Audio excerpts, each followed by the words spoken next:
বিসমিল্লাহির রহমানির রহিম। সূরা তাহরিম। আয়াত সংখ্যা 12টি, সূরা সংখ্যা 66, পারা সংখ্যা 28। হে নবী, আল্লাহ যে বস্তুকে আপনার জন্য বৈধ করেছেন, আপনি কেন তা নিজের জন্য হারাম করেন, নিজের স্ত্রীর সন্তোষ লাভের জন্য? আল্লাহ অত্যন্ত ক্ষমাশীল, পরম দয়ালু। আল্লাহ তোমাদের কসম থেকে মুক্তি লাভের ব্যবস্থা করলেন। তিনি বন্ধু, তিনি সর্বজ্ঞ প্রজ্ঞাময়। আর নবী যখন তার কোনো স্ত্রীদের কাছে গোপনে একটি কথা বলেছিল, অতঃপর যখন সেই স্ত্রী অন্যকে তা বলে দিল এবং আল্লাহ তা নবীকে জানিয়ে দিলেন, তিনি কিছু ব্যক্ত করলেন, কিছু অব্যক্ত রাখলেন। স্ত্রীকে বললেন, সে বলল, কে জানালো? বললেন, সর্বজ্ঞ জ্ঞানী জানালেন। তোমাদের উভয়ের মন বাঁকা হয়ে গিয়েছে, তাই উভয়ে তওবা করো।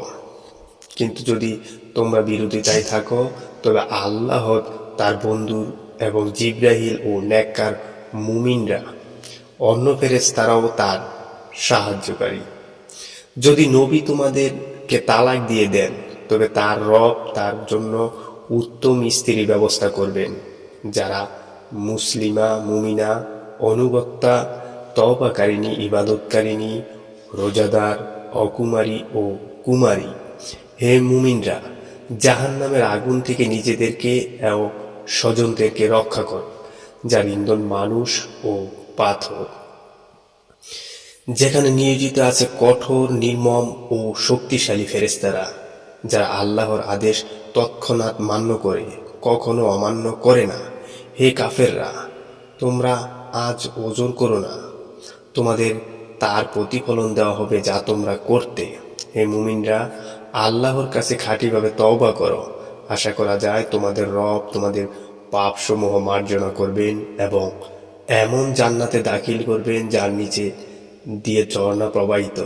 সেদিন আল্লাহ নবীকে ও তার ঈমানদার সঙ্গীদেরকে লজ্জিত করবেন না। তাদের নূর তাদের সামনে ও তাদের ডানে ছোটাছুটি করবে। তারা বলবে, হে আমার রব, নূরকে পূর্ণ করে দিন, আমাদেরকে ক্ষমা করে দিন, আপনি তো সর্বশক্তিমান। হে নবী, কাফেরদের সাথে তরবারি দ্বারা আর মুনাফিকদের বিরুদ্ধে কথার দ্বারা যুদ্ধ করো, কঠোর হও। নিঃসন্দেহে তাদের আবাসস্থল জাহান্নাম, সেটি কতই না নিকৃষ্ট স্থান। আল্লাহ কাফেরদের জন্য নূহের স্ত্রী ও লূতের স্ত্রী দৃষ্টান্ত পেশ করেছেন।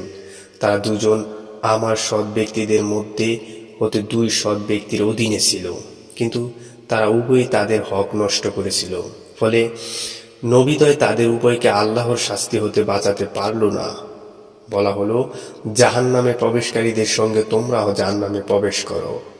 আর আল্লাহ মুমিনদের জন্য উপমা দেন ফেরাউনের স্ত্রী আসিয়ার অবস্থাকে। সে বলল, হে রব, আপনার কাছে বেহেশতে আমার জন্য কোথাও ঘর বানান, একখানা ঘর বানান, আমাকে মুক্তি দিন ফেরাউন ও তার দুষ্কর্ম হতে, আমাকে জালিমদের হাত থেকে উদ্ধার করুন। আর মরিয়ম তনয় ইমরানের অবস্থা, সে তার সতীত্ব রক্ষা করেছে, অনন্তর আমি তাতে রূহু চুকিয়েছি। রবের বাণী ও তার কিতাবকে সত্য বলে গ্রহণ করেছে, সে ছিল অনুগত্যা।